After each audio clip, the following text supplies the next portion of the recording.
Today, we're counting down the 10 rarest American combine harvesters of all time.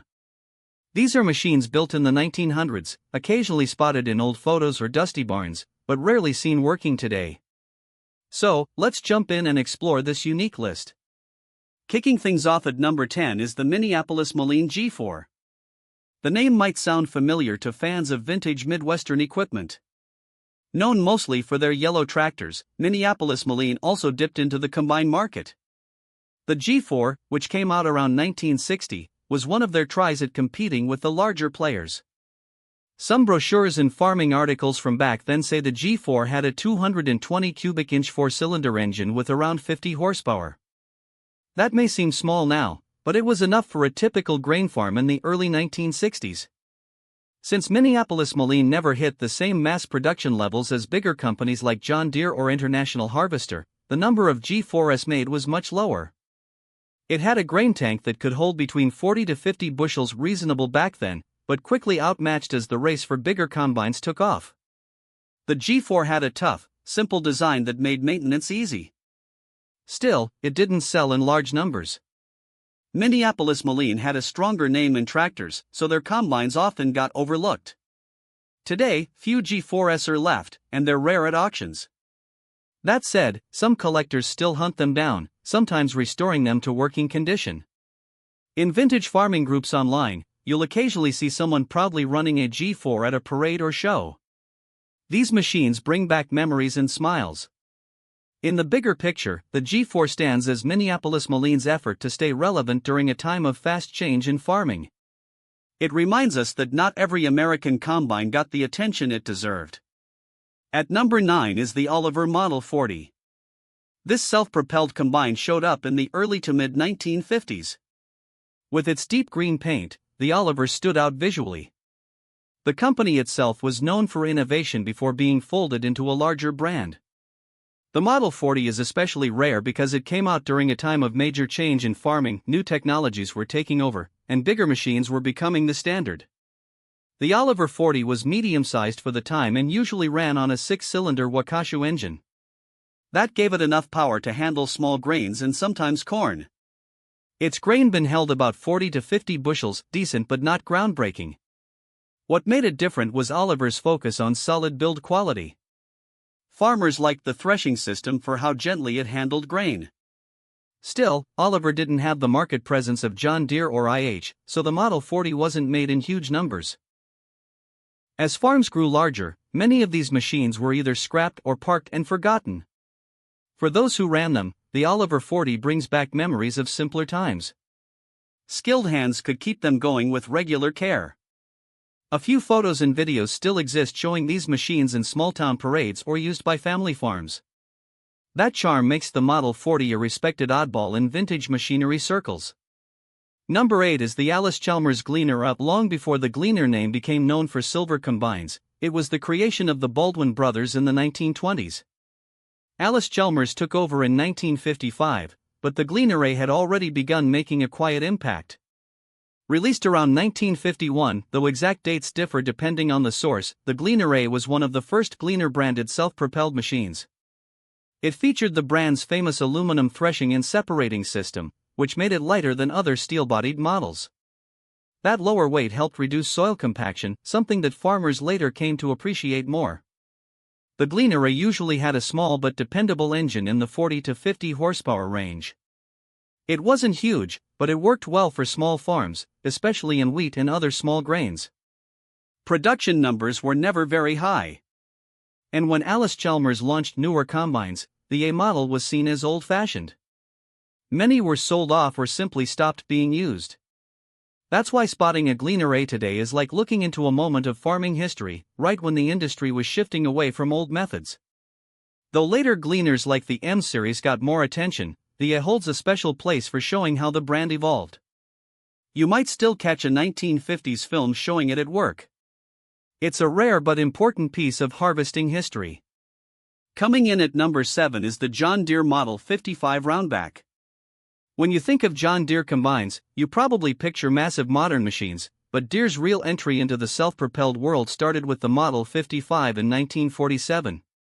The roundback version earned its nickname from its curved rear panel, a look that was replaced with a squared-off shape in later years. The Roundback 55 had a 6-cylinder gas engine with 45 to 50 horsepower. It wasn't large, but it fit well with the smaller farms of the time. Its grain tank could hold 40 to 50 bushels.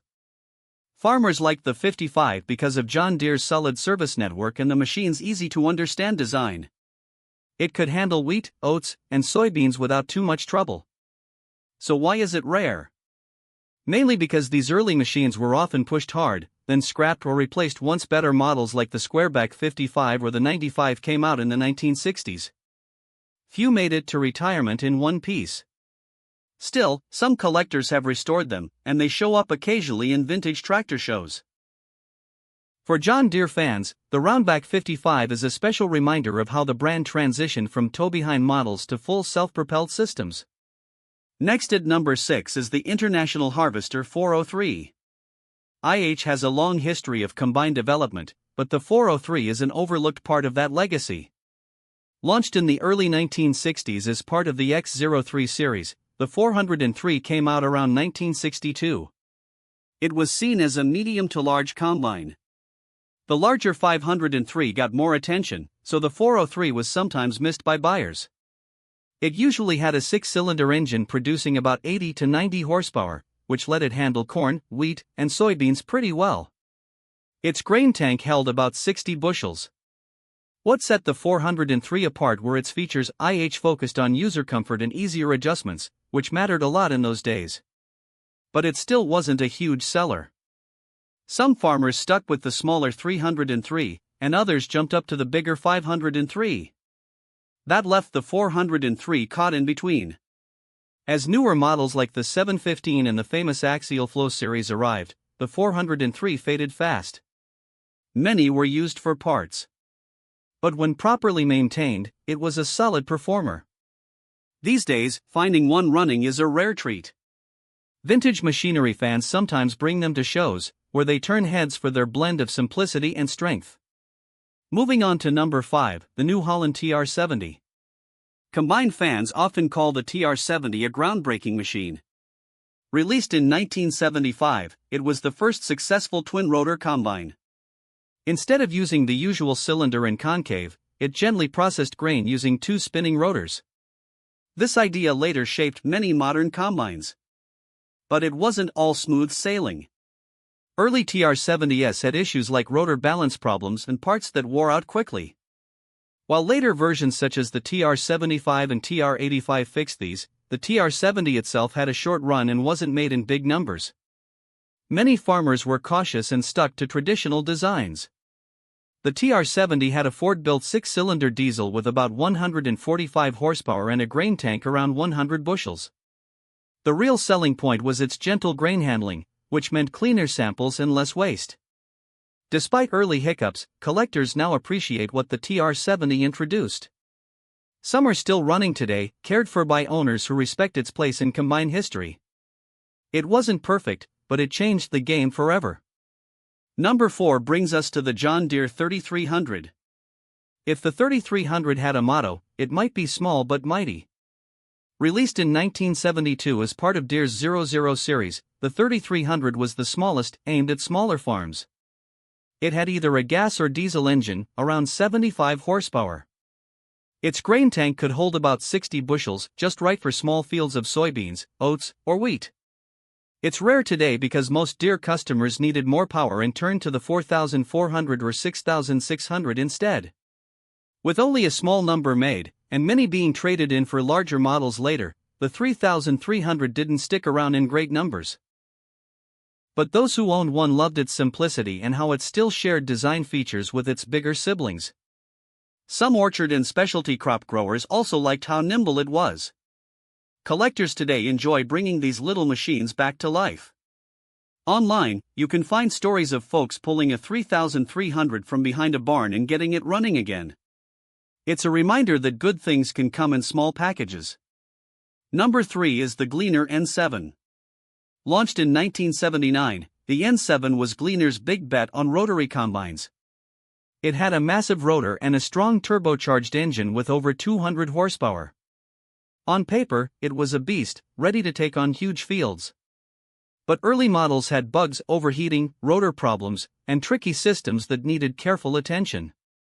At the same time, competitors like IH and John Deere were refining their own designs. Still, when the N7 worked, it worked wonders. It could chew through corn and soybeans like few others. Its aluminum frame, a Gleaner tradition, made it lighter than expected. But it wasn't for everyone. It was expensive, big, and had a learning curve. Fewer were sold, and even fewer survive today. If you spot one, it's usually at a tractor show or on a farm where it's been babied over the years. Among Gleaner fans, the N7 stands as a bold, brave machine that helped push the rotary revolution. At number 2 is the White 8800. White farm equipment came about after several brands like Oliver and Minneapolis-Moline were merged together. The 8800 arrived in the late 1970s, with about 130 to 150 horsepower. It had decent features and could hold its own against machines from Deere or IH. But White didn't have the same dealer network, and with farming going through rough patches in that era, the 8800 didn't sell well. Those who bought one said it was reliable and easier to work on than some more complex models. It used a standard cylinder and walker system, not a rotary one. That made it less fancy but dependable. It had a decent cab for the time and good visibility. Today, the 8800 is a bit of a forgotten hero. Some are still around, usually kept going by enthusiasts who love its unique background. And finally, at number 1, the International Harvester 1482 pull-type axial flow combine. Most people remember the 1460 and 1480, but the 1482 was different. It was a pull-type version of IH's rotary machine, made for farmers who wanted the axial flow performance but didn't need a full self-propelled combine. Instead, they used a powerful tractor to pull it. It had a similar capacity to the 1460 and worked well for small grains, especially in hilly areas where self-propelled combines didn't work as well. But it's sold in small numbers. Most farmers preferred the all-in-one version. That means very few 1482s were made, and even fewer are still running today. If you find one, it's a real treasure. These forgotten machines remind us of a time when farming was full of new ideas and hands-on innovation. Each of these rare combines has its own story, and together they paint a picture of a changing industry. If you like this trip into farming's past,